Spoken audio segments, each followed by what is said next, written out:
जातीय जनगणना की सबसे पहले मांग अगर किसी ने किया है तो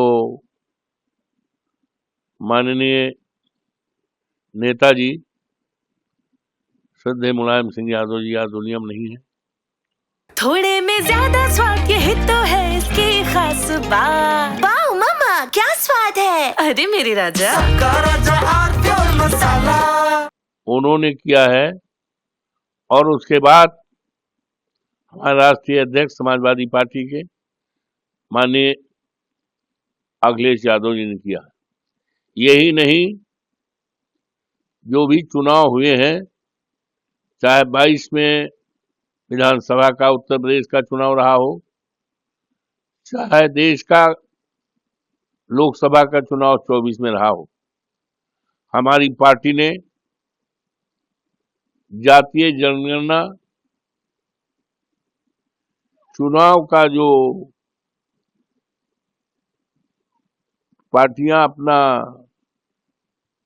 पेश करती हैं, दस्तावेज कहिए या घोषणा पत्र कहिए, तो हमारी पार्टी के लिए चुनाव घोषणा पत्र तो उसी तरह से एक पवित्र दस्तावेज है,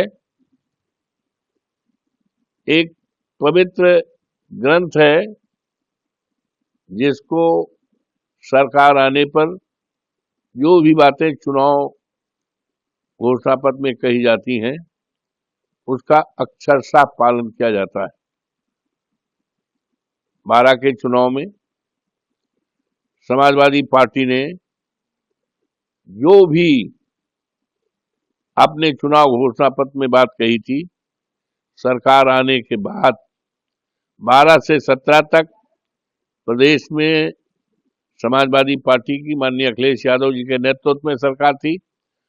चुनाव घोषणा पत्र में जो भी बातें कही गई थी अक्षरशः उसका अनुपालन हुआ है।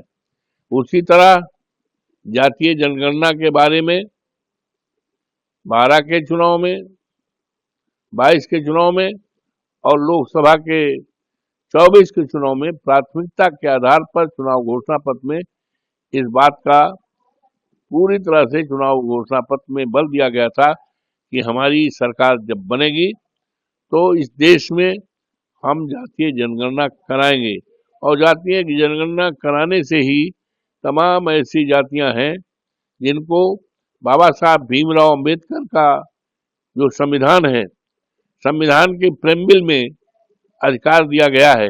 लेकिन आज अफसोस है कि संविधान के लागू होने के 75 साल से भी ज्यादा हो गया, लेकिन आज जो है बाबा साहब भीमराव अंबेडकर द्वारा प्रदत्त फंडामेंटल राइट्स है, मूलाधिकार है, उसका अनुपालन नहीं किया गया है।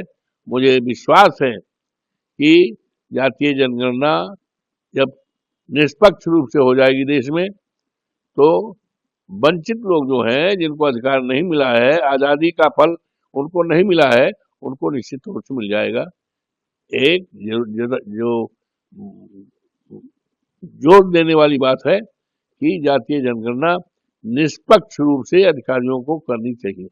आज इसकी अधिसूचना जारी हो सकती है। ठीक है, स्वागत है, अधिसूचना जारी करने का स्वागत है, लेकिन जिस मंशा के साथ जातीय जनगणना की बात हम समाजवादी पार्टी के लोगों ने, हमारे नेता माननीय मुलायम सिंह यादव जी, श्रद्धेय मुलायम सिंह जी जो दुनिया में नहीं है, आदरणीय अखिलेश यादव जी जो हमारे राष्ट्रीय अध्यक्ष हैं, इस मंशा के साथ और देश के अन्य नेताओं ने भी जातीय जनगणना की बात कही थी। उनका सबका मैं स्वागत करता हूं और उम्मीद करता हूं कि सरकार जो है निष्पक्ष भाव से जातीय जनगणना इस देश में कराएगी। उत्तर प्रदेश सरकार ने 60,244 पुलिस भर्ती हुआ, जिसमें अमित शाह मुख्य अतिथि थे। उन्होंने कहा निष्पक्ष तरीके से भर्ती हुई है और पिछली सरकारों से 4 गुना ज्यादा भर्ती हुई है। ऐसा है, और कांग्रेस पे हमला भी हुआ।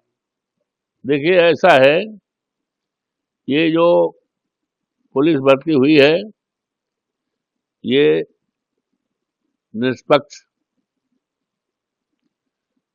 भर्ती पर सवाल है, शंका है, संदेह है। ये सारी बातें बहुत जल्दी निकल के आएंगी। ये जो भर्ती पुलिस की हुई है, इसमें निष्पक्ष भाव से नहीं हुई है।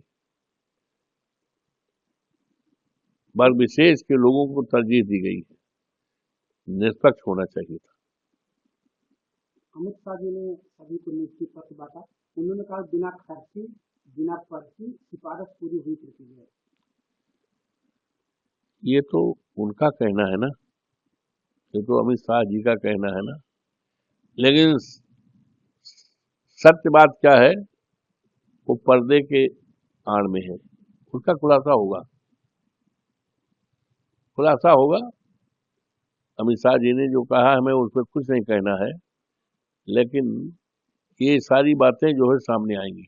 थोड़े में ज्यादा स्वाद, यही तो है इसकी खास बात। वाह मम्मा, क्या स्वाद है। अरे मेरे राजा, सबका राजा आरती और मसाला।